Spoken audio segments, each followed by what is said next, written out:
அபிஷேக பிரியா சிவா, கனகர பிரியா விஷ்ணு, சுத்திர பிரியா சூர்யா, கடிப்பிரியா கந்தா, கனக பிரியா நாரதா எனும் பட்டத்தை பெற்றவன் நான்.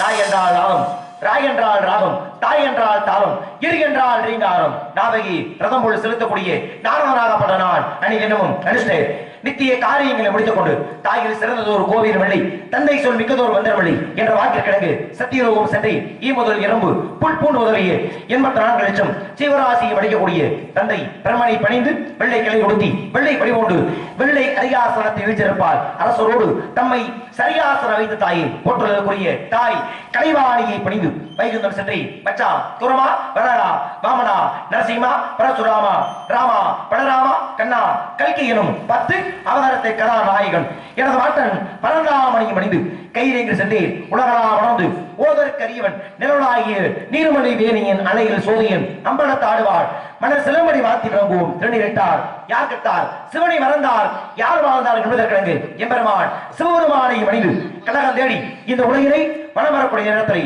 ஒரு நாள் ஒன்றுக்கு ஒரு இடத்து தங்கினாலும் ஒரு நாள் ஒன்றுக்கு ஒரு கலகம் செய்யாவிட்டாலும் சிரமமாகப்பட்டது 1000 சுக்கராக எடுத்து சேருவது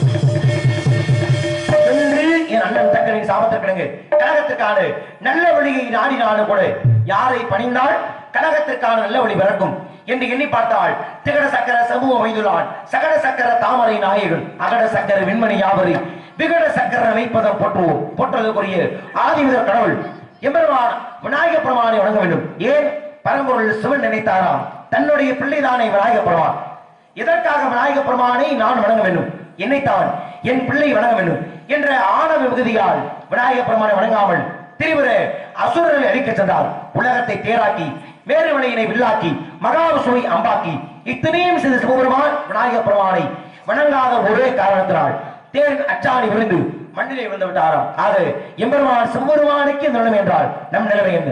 ஆகையினாலே விக்கிரங்களை ஏற்றும் அந்த விநாயக பெருமானை பணிந்தால் கழகத்திற்கான நல்ல வழி பிறக்கும். பணியலாம் விநாயக பெருமானை.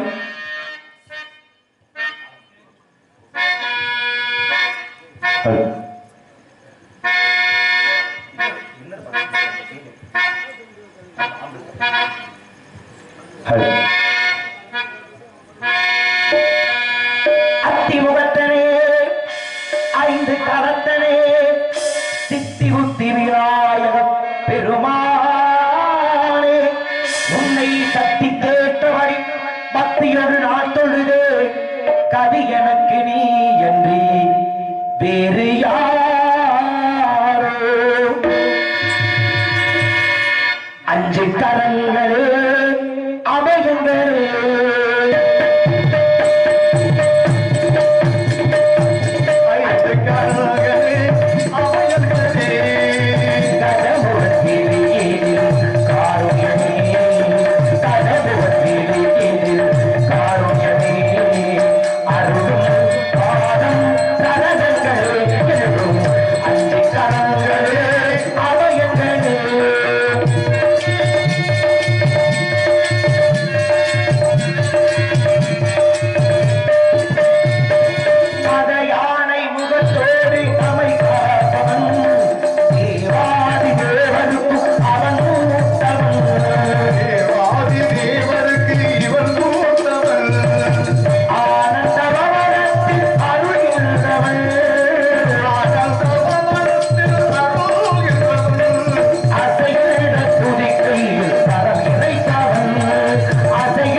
Thank you.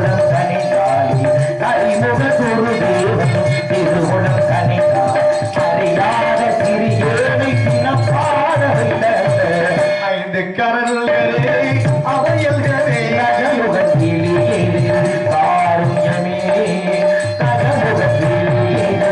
காருண்யமே அருளும் பாடம் சரணங்களே என்றும் அஞ்சு கரல்களே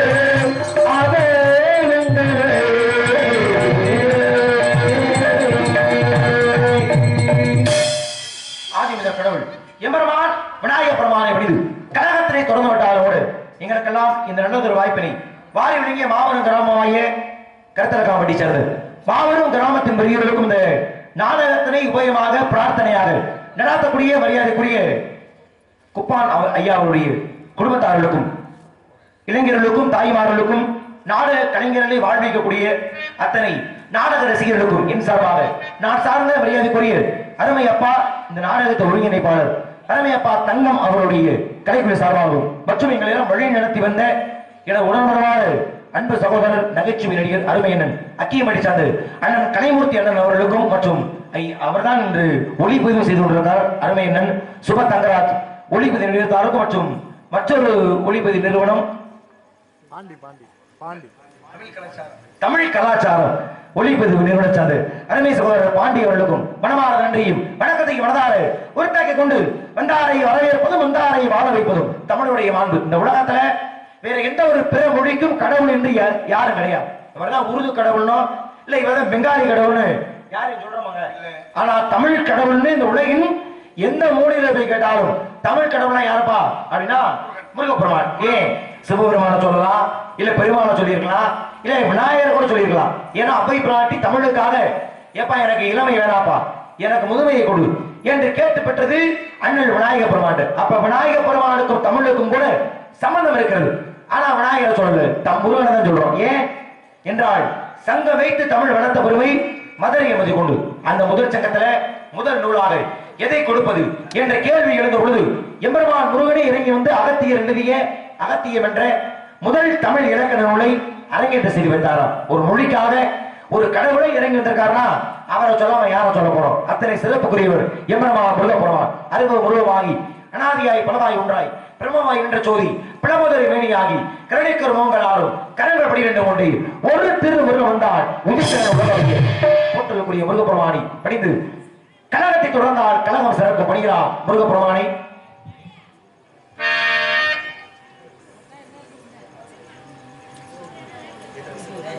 அந்த பையன்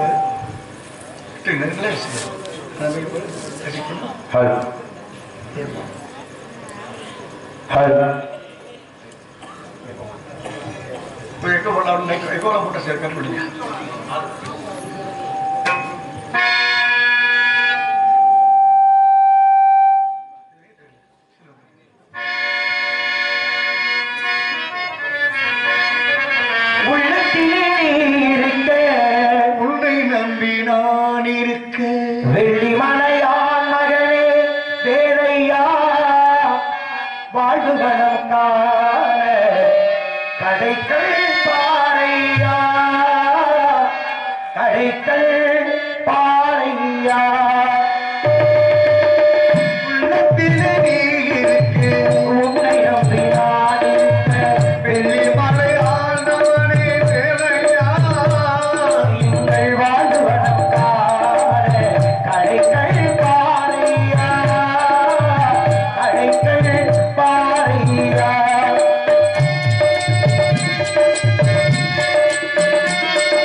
பெருகருள்வாய் முருகையா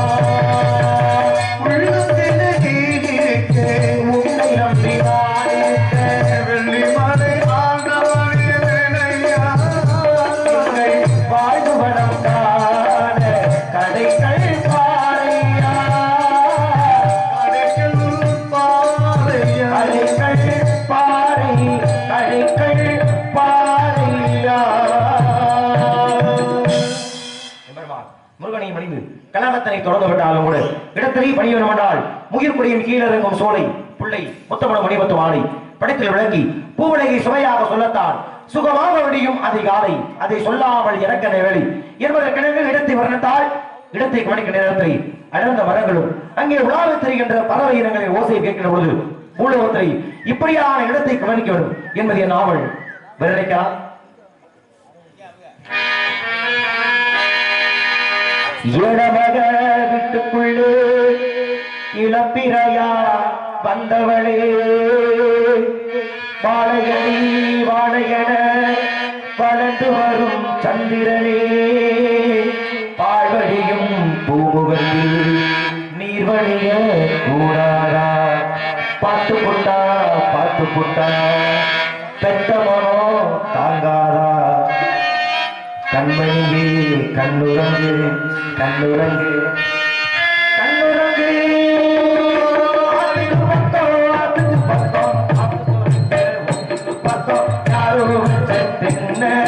நம்பி இருக்கிற மண்ண தானாக வளர்ந்தவரோ பாரம்மா ஒரு தாயாரின் தந்தை யாரு கூறம்மா ஆத்துக்கு பக்கம் ஆத்து சுருக்க ஒத்துக்கு பக்கம் யாரு என்ன நம்பி இருக்கிற மண்ணு தானாக வளர்ந்தவரோ பாரம்மா ஒரு தாயாரி தந்தை யாரு கூறம்மா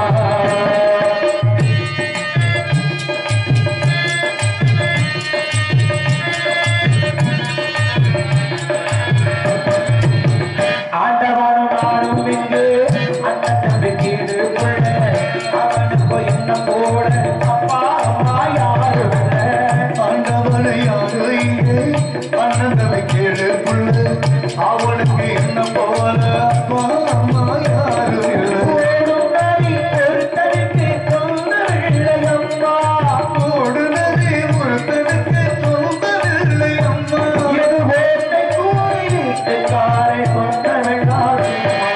ஓட்டை கூறி வீட்டுக்காரே சொந்தமெல்லாம் சொந்தம் ஆத்துக்கு பக்கம் சுரத்தே ஒத்துக்கு பக்கம் யாரோ என்ன நம்பி இருக்கிற மன்ன தானாக வளர்ந்தவரோ பாரம்மா ஒரு தாயாரி தந்தை யாரு கூறம்மா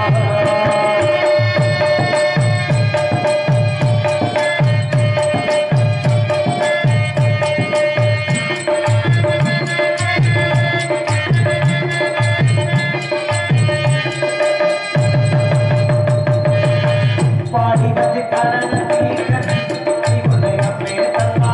தாடி வந்த கடன தீங்க தாயா நம்ம சுட்டு போட்டா தாடி போட்ட காரணக்காக தாயா என்ன தொட்டு போட்ட நம்மை துவக்க பூமியும் ஒரு கணக்கு போட்டு இருக்குது அந்த துவக்கு பூமி ஒரு கணக்கு போட்டு வாழுது அது நாளை வாங்கு வரவுக்கு அது இன்று நம்மை சுமக்குது அது நாளை வாங்கு வரவுக்கு அது இன்று நம்மை சுமக்குது ஆத்துக்கு பக்கம் ஆத்து சுரத்தேல ஒத்துக்கு பக்கம் யாரோ பின்ன நம்பி இருக்கிற மண்ணு ஆனாக வளர்ந்தவரோ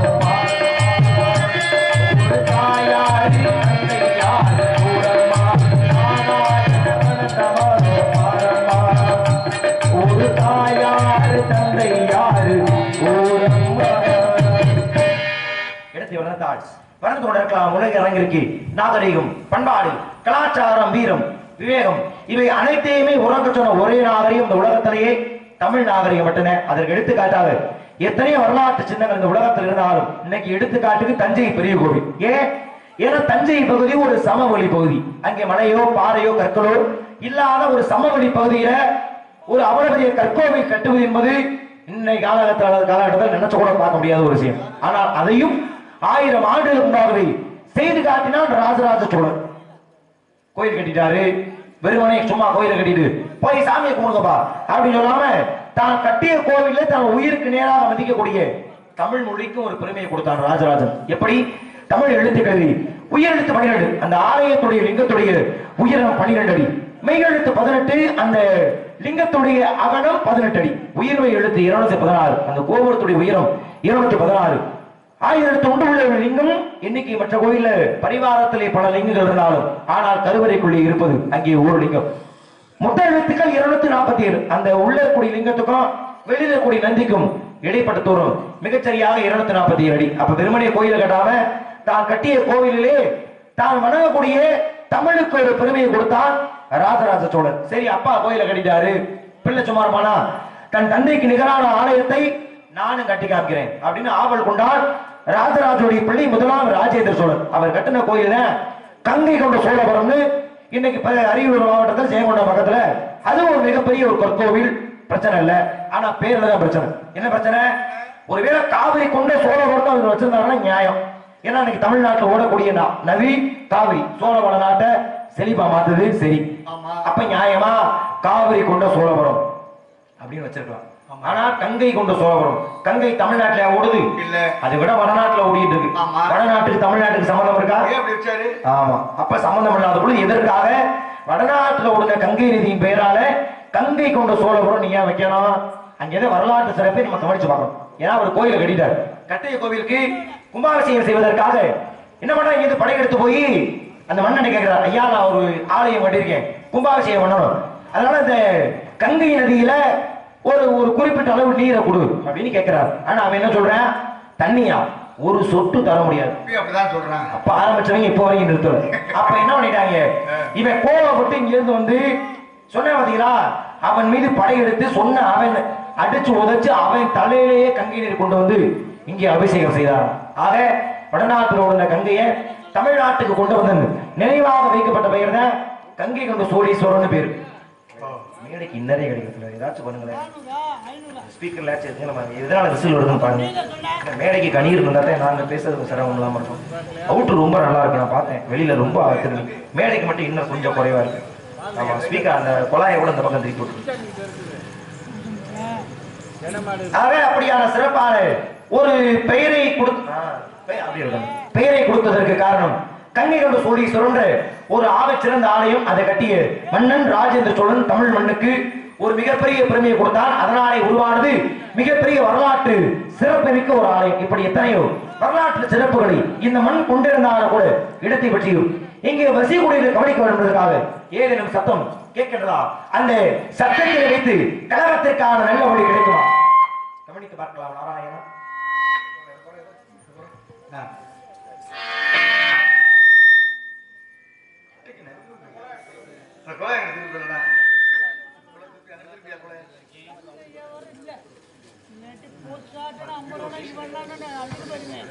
தம்பி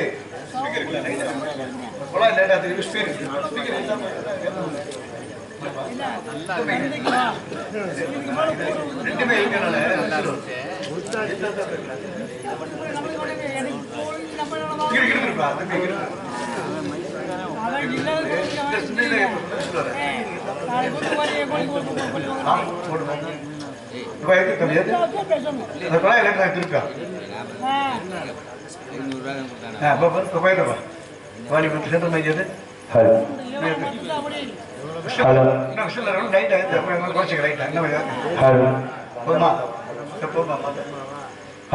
இடத்தை கவனிக்க வேண்டாம். இடத்தை கவனிக்கணும் என்றால் ஏதேனும் சத்தம் கேட்கின்றதா? அந்த சத்தத்தினை வைத்து கழகத்திற்கான நல்ல வழிகள் எதுவும் கிடைக்குமா? கவனிக்க பார்க்கலாம். நாராயணா நாராயணா எல்லாம் இந்த வேலை வேளாண் வேற வேலைக்கு போயிட்டாங்களா? புரியலையே. உள்ள மிகப்பெரிய கொள்ளை கூட்டமே காத்துக் கொண்டிருக்கிறது. என்னங்க கவனிச்சிங்களா? என்ன கவனிச்சிக்கலாம்? பெண்கள் சத்தம் தான் கேக்குது. ஆமா, இந்த ஆண்கள் சத்தம் கேட்கல. ஏன் அதை பத்தி அப்புறம் நான் கவனிச்சுக்கிறேன். முதலில் ஆளுநர் சொல் என்ற காரணமாகக்கூடிய பெண்மணியாளை வர்ணிக்க வேண்டாம். இவரோட பேர் நகை பற்றி எப்படி ஒருவரை வர்ணிக்கலாம்?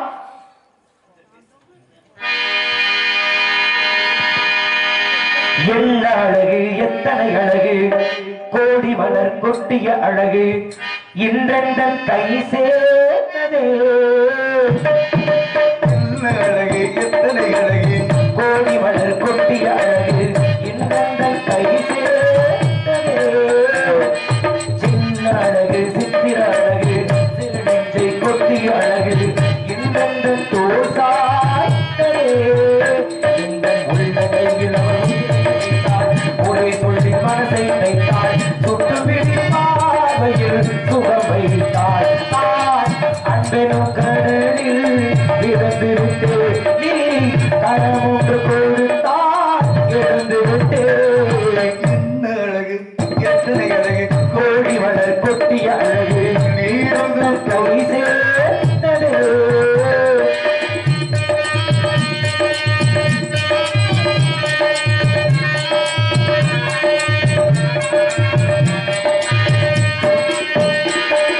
அன்பே உன் முட்டை பார்வை அதை தாயை ஆசித்தே கிடையா நின்றால் கிளியே என் உயிர் போக யோசித்தே நான் காண்டில் தூக்கம் கெட்டு இன்றொன்னை சந்தித்தேன் காட்டும் கடலும் நிலமும் அடிக்கி கூட திட்டித்தே மாறிக்கத்தே உனை மலர் கொண்டு பூசித்தே என்னை நாட்டிலே இது நிலம் தானா சோடி இது போதனை இது போதனை இது காதல் வாழ்க்கை என்ன அழகு எத்தனை அழகு கோடி மலர் கொட்டிய எந்தெந்தன் கை சேர்ந்ததே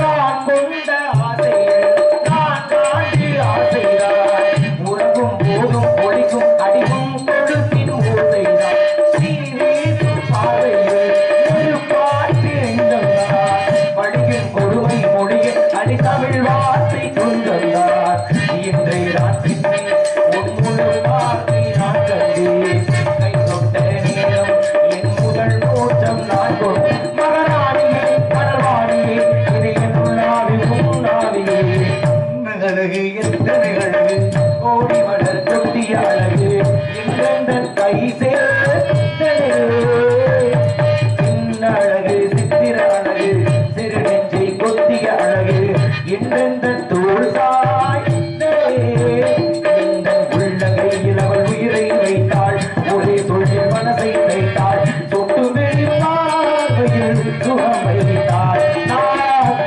எனும் கடலில் விழுந்து விட்டேன் அழகொன்று கொடுத்தால் எழுந்து விட்டேன் என்ன அழகு எத்தனை அழகு கோடி விழல் கொட்டி அழகு இருந்தன் கை சேர்ந்ததே.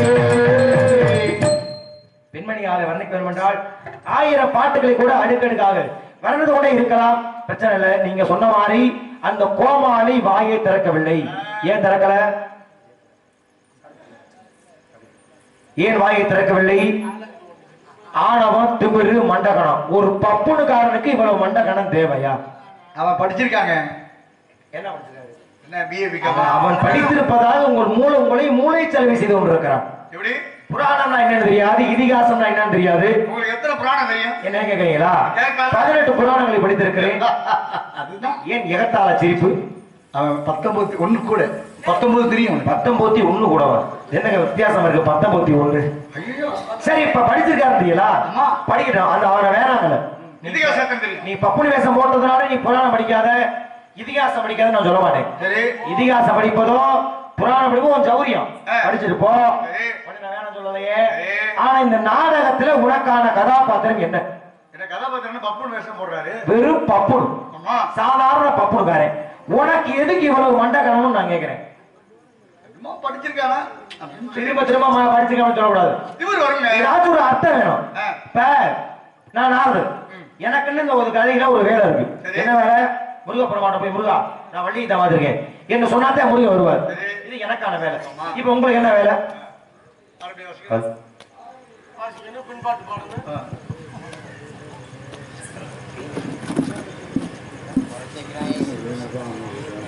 ஹலோ இருந்தா வாடி போட சரியில்லை மறுபடியும் அப்படியே சொல்லுவாங்க. அப்படி இந்த அளவுல இருந்தா போதும், இதுக்கு மேல எது வேணும்? அதை நோண்ட வேணாம். ஆ, அப்படியே விடு. அப்படியே விடு.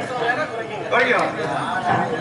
அப்ப இந்த கதையின் முறைப்படி உங்களுக்கு ஆரோனிய வாசித்து பின்பாடல் வாங்கி ரொம்ப அருமையா இருக்கு. இந்த அளவு இருந்தா போதும், இதுக்கு மேல எது ஏத்த வேணா குறைக்கணும். தயவு செஞ்சு உங்களை கும்பிடுறேன். அப்ப இந்த கதையே உங்களுக்கு ஆரோனிய பின்பாட்டு, இது உங்க வேலை. மாமா என் குருநாதர். ஏன் குருநாதன் சொல்றேன்னா, எனக்கு நான் நாரதருக்கு பாடம் போட்டு கொடுத்தது எங்களுடைய குருநாதர் திருநாகர் ஐயா அவர். ஆனா மாமாவும் எனக்கு ஒரு வகையில் குருநாதர். ஏன்னா அவர் நாடகத்துக்கான புராணம் இதிகாசம்லாம் எழுதி கொடுத்து படிக்க வச்சிருக்காரு. ஆனா பாட்டுனா என்னன்னு சுத்தமா எனக்கு தெரியவே தெரியாது. மேடைக்கு வந்தது சும்மா பாடைய தாளமும் சேராது, சுதியும் சேராது, ஒண்ணும் சேராது. என் மாமா தான் அவர் வீட்டுக்கு கூட்டி போய் நல்லா சாப்பாடு மூடுவாரு. எந்த அளவுக்கு சோறு போடுறாரோ அந்த அளவுக்கு சுத்தி மட்டும் சப்புன்னு காத்து சேர்த்து ஒரு இழுப்பு விடுவார்.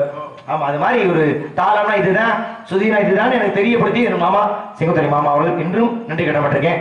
மாமா அவர்களுக்கு நடை அமர்த்தக்கூடிய இந்த பாடல வேலை. தம்பி பின்னணி கொடுக்கிறாரு, அப்பா தாய்க்கு எழுதுறாரு தாளம். இப்ப நமக்கெல்லாம் ஒவ்வொரு வேலை கொடுக்கப்பட்டிருக்குல்ல. இதை போல இந்த நாடகத்துல, இந்த கதையில இந்த கோமாளிக்கு என்ன வேலை? எதுக்கு இந்த நாடகத்துக்கு பப்புடு? ஐயோ, சொல்ல மாட்டாங்க. இப்ப என்ன பண்ணீங்க? என்ன பண்றீங்க? நான் அதெல்லாம் உங்களுக்கு கேட்கல. என் கேள்விக்கு மட்டும் பதில். எதுக்கு இந்த நாடகத்துக்கு பப்புன்னு உங்களுடைய கேள்வி கேட்டிருக்கேன். பப்புன்னு வந்து டான்ஸுக்கு. ஏன் சமயத்துல என்னாச்சு உங்களுக்கு? உங்க ஆக்ரோஷத்தை கட்டுப்படுத்துங்க, உங்க கோபத்தை குறைங்க. இப்ப என்ன சொல்றீங்க? உங்களுக்கு சுதியை வச்சு பின்பாட வர்ற வேலை இருக்கா? ஆமா. அது மாதிரி இந்த பப்புனுக்கு எதுக்கு இந்த நாடகத்துல வேலை? என்ன வேலை? என்னடா வேலை? உங்களை கேட்டா நீங்க சொல்லுவாங்க, என்ன வேலை அந்தால கேக்குறீங்க? அப்ப வரணும். நீங்க ஆளுநர் சொன்னா அவன் சொல்லணும். சோதே போடலையேங்க. இந்த கதையில எதுக்கு பப்புனு? அப்ப தேவை அவன் வந்தான்ல. இப்ப எதுக்கு தேவை கேட்கல அந்த பப்புன்? ரொம்ப நேரம் அதைத்தான் மாமா கேட்கிறேன். இப்படி யாரு கேட்டாங்க? உங்களுக்கு தெரியல? தெரியல. தெரியலன்னா மரியாதை என்ன தெரியல. எதுக்கு இந்த நாடகத்துக்கு பப்புனு? எதுக்கு? எதுக்கு? நாரதருக்கு சந்திரன் தேய்த்து விட வேண்டும். ஒண்ணு, நாரதருக்கு வீணையை கட்டிவிட வேண்டும். 2, நாரதருக்கு வேர்த்தால் முகத்தை துடைத்து விட வேண்டும். 3, இன்னொரு முக்கியமான வேலை ஒண்ணு இருக்கு. நாங்க வெளியே திரும்ப போனோம்னா குண்டிய கழுவணுமா? நான் இப்படி சொன்னா அப்படியே துணைக்கு வர வேண்டும். கிட்டத்தட்ட எடுபடி மாதிரி தண்ணி எடுத்து கொடுக்க, ரைட் அடிச்சு காமிக்க, இது மாதிரி எடுப்பு. ஒருவேளை தண்ணி இல்லைனாலும் கூட எப்ப நாரத நாடால நீங்களாங்க. இது மாதிரி எடுபடி வேலைக்கு தான் இந்த நாடகத்துக்கு நீ பப்பணும். நீ என்ன பெரிய ராஜபாட்டு மாதிரி வண்டி மாதிரி நீ திமுறா உட்கார்ந்து இருந்தீங்கன்னா இந்த சபைக்கு என்ன மரியாதை? இல்லையா கதாபாத்திரத்துக்கு என்ன மரியாதை? மரியாதையா வாயை திறந்து சோ போட்டு இப்போ ஒரு பாட்டு பாட போறேன். இந்த பாடல் முடிவதற்குள்ளாக அவன் வாயை திறந்து சோ போடல, இந்த கட்டையை வச்சு அந்த வாயில இறுக்கி விடுவேன். ஏற்கனவே வாய் கிழிஞ்ச மாதிரி தான் இருக்கு. இல்ல 8 இன்ச்சு சேர்த்து கிழிக்கிற மாதிரி சூழ்நிலை வந்துடும். சும்மா சொல்றீங்க. மரியாதையா அவனை வாயை திறக்க சொல்லுங்க. இந்த பாட்டு முடிவதற்குள்ளாக ஒருவரை இந்த பெண்மணி ஆளை வர்ணிக்க வருமானால் எப்படி வர்ணிக்கலாம்?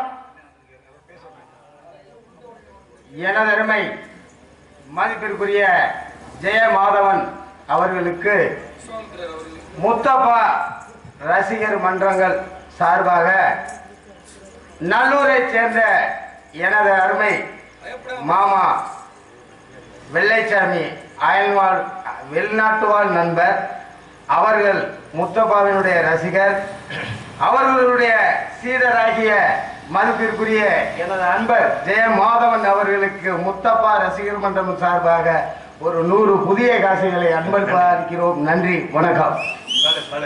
அவர் புகழ் பாட, அவர் புகழ் சிறக்க வாழ்த்துக்கள். நன்றி. இந்த மண்ணை விட்டு மறைந்தாலும் நாடக கலைஞர்கள் மற்றும் நாடக ரசிகர்கள் மனங்களை விட்டு மறையாத என் அன்பு மாமா முத்தப்பா அவர்கள்.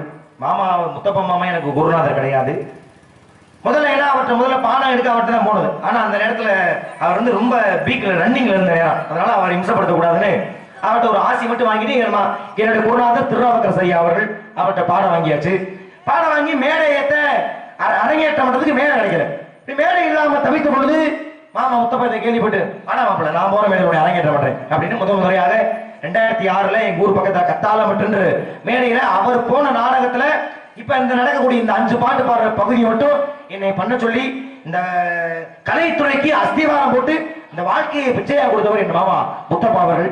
என்று மறக்க முடியாத ஒரு தண்ணீரற்ற கலைஞர் அன்பு மாமா முத்தப்பா அவர்கள் நினைவாக வழங்கி கௌரவப்படுத்திய நல்லூரை சார்ந்து அனைத்து நல்ல உள்ளங்களுக்கும் அதை மேடேறி வந்து வாழ்த்திய அருமை அண்ணன் அவர்களுக்கும் என் சார்பாக, நான் சார்ந்த கலைக்குழுவின் சார்பாக மனமார்ந்த நன்றியை தெரிவித்துக் கொண்டு அவர் நினைவாக ஒரு பாடலையும் பாடிவிட்டு பிறகு சந்திக்க வேண்டிய ஆட்களை விரைவாக சந்திக்கலாம். நாராயணா. ரைட் ஓகே அது மாதிரிலாம் பாடக்கூடாதா? ஏன் வார்த்தையை மதிச்சு சோ போட மாட்டான்.